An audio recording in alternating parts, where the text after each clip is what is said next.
Ang mabuting balita ng Panginoon ayon kay San Lucas.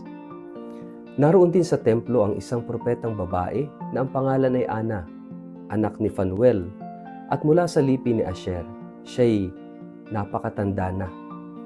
7 taon lamang silang nagsama ng kanyang asawa at ngayon 84 na taon na siyang biyuda. Lagi siya sa templo at araw-gabi sumasamba sa Diyos sa pamamagitan ng pag-aayuno at pananalangin. Nang oras na iyon, lumapit siya kina Jose at Maria at nagpasalamat sa Diyos. Nagsalita rin siya tungkol sa sanggol sa lahat na naghihintay sa pagpapalaya ng Diyos sa Jerusalem.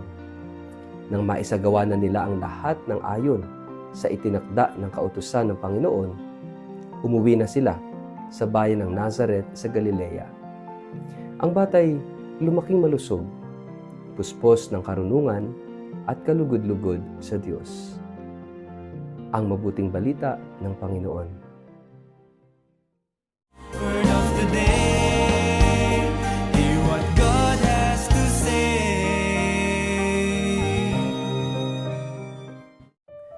Mapagpalang araw po sa inyong lahat. Kumusta po kayo?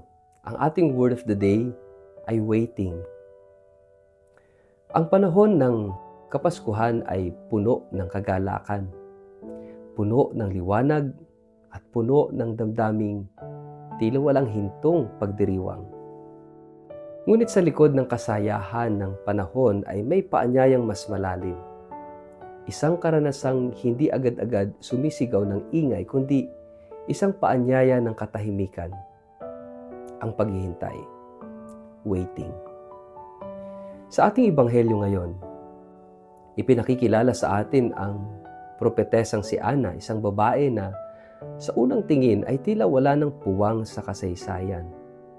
Isang balong 7 taon lamang nakasama ang asawa, ngunit 77 ng taon na nananatili sa templo araw at gabi, nag-aayuno at nananalangin. Sa makabagong mundo, ang kanyang kwento ay tila isang sayang na buhay. Hindi siya umibig muli, hindi muling nag-asawa at tila walang anak o pamilya. Ngunit sa pananaw ng pananampalataya, si Ana ay larawan ng matatag na paghihintay. Isang paghihintay na nakaugat sa pananalig, sa pananabik, at sa pag-asang ang Diyos ay darating. Ang ating ebanghelyo ay simple ngunit malalim. Sa pagpasok ni Jesus sa templo, sa pagbubuhos ng katuparan ng pangako ng Diyos, naroon si Ana. At sa sandaling iyon, lahat ng taon ng pananabik ay tila nagliwanag. Hindi siya nagpahayag ng reklamo o ng pagsisisi sa mga taong tila naaksaya. Sa halip siya ay nagpuri, ang isang buhay ng paghihintay ay naging isang buhay na katuparan. Ang salitang paghihintay o waiting ay isang napakahalagang salita sa ating spiritual na buhay. Ngunit, isa rin sa pinakamahirap yakapin sa ating makabagong panahon. Sanay tayo sa instant noodles, instant communication, instant success. Ngunit sa Diyos, ang mga bagay ay hindi laging dumarating sa paraang gusto natin o sa oras na inaasahan natin. Sa Kanya, ang paghihintay ay hindi lamang pagtitiis, kundi bahagi ng proseso ng paglago, pagtuturo, at paghubog ng pananampalataya. Si Ana ay hindi lang basta naghintay. Siya'y naghintay habang nananalangin at naglilingkod. Ang tunay na paghihintay ay hindi nakatunganga o walang ginagawa. Ito'y aktibong paghihintay. Isang pusong laging gising, isang paningin na laging naghahanap, at isang kaluluwang laging nananalangin. Sa ganitong uri ng paghihintay, natututo tayong maging mas bukas sa Diyos, mas sensitibo sa mga tanda ng Kanyang presensya, at mas mapagpakumbaba sa ating kahinaan. Sa ating panahon ngayon, marami sa atin ang nagdaraan sa matagal na paghihintay.